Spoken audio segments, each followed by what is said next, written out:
So this is what we cook in the cooking school for the last couple of 3 schools. So I got here my Stiploin steak. In the cooking school I used ribeye, but I'm using Stiploin steak here today with Brandy mushroom cream sauce. I'm going to do some corn on the cob and baby potatoes. So in my forecourt, I put the potatoes at the bottom. I'm going to break the ears of corn. I have just a few ounces of water just outside the last ring on my forecourt into the pot on a medium heat. That's for the corn and the spuds. So we're going to let the whistle go off on that. Whistle goes off, we shut the vent and turn it to a low heat for about 10 minutes. Got our onion, got steaks, gotta have onions. Onions and shallots gotta go in the steaks definitely. So I'm going to slice up some onions nice and thin. That's 1 full onion sliced up. I have some garlic here. We're going to chop up the garlic. Let's give it a quick chop.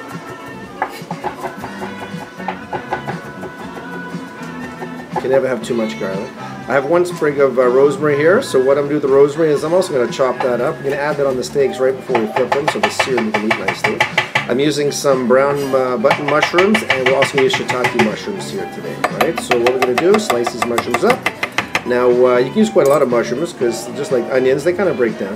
Now my shiitake mushrooms here, you don't eat this middle part, the stick. It's kind of tough and woody, so just pull them out right from the middle and then just slice the rest up. Those stems from the mushroom, the shiitake mushrooms are great for a stock. So I got the Stiploin steaks here. I'm going to trim them a bit, trim some of the fat off here. These are not going in the barbecue in a pan, so we'll take as much fat off as we can. I got some cracked sea salt and cracked black pepper. We're going to season the steaks lightly. The water beads in the 10-inch skillet. Steaks go into the pan. So we're going to sear this meat nicely. Now we're going to brown the meat about 5 minutes. Oh, whistle for the corn's gone off, so I shut that vent, turn it to low heat. Pretty much good to go by the time the steaks are done. So at 5 minutes the steaks have been cooking here. They're starting to sweat a little bit. Now as the steak starts to sweat, this is when I put my onions and my garlic into the pan. Right? You might get some of the fat coming out of the steak and that moving the sides of the pan, which might create some burning. If you find that, a great way to rectify that is to put onions and garlic or put carrots or celery in there, you know. I love onions. So onions are going to go in there. I'm going to sprinkle the steaks with a little bit of that rosemary. Now I'm going to flip them over nice and easy, nicely seared. Okay, we've added no oil to this, so we're going to sear the steaks nicely. Flip them both over. As soon as I flip them over, I can start smelling the rosemary. The aroma is just delicious. Right? Alright, so we're cooking our steaks away here nicely. We like the steaks in the medium rare side, so we're going to cook in a few minutes here. I always just touch the steak to see if it has the soft inside. You can still feel it. The harder it's getting, the more well done it's cooking. I'm moving my onions around here so they're not burning. So we're going to move the onions around. I'm going to take the steaks out here shortly, let them rest, and we're going to finish the sauce. So the steaks come out.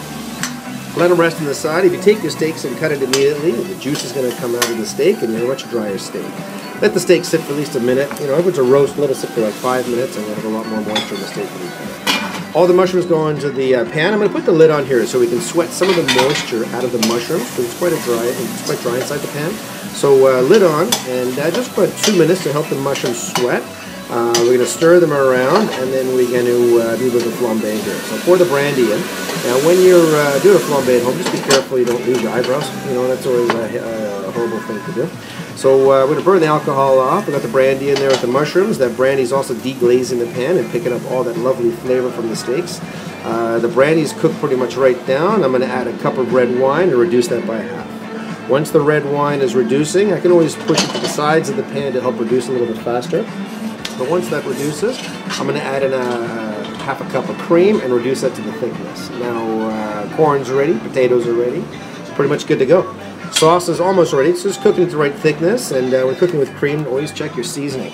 So there we go. We got a medium rare steak with brandy flambe mushrooms, corn, and new baby potatoes. And that's the way we like to do it at Chef Warren's house.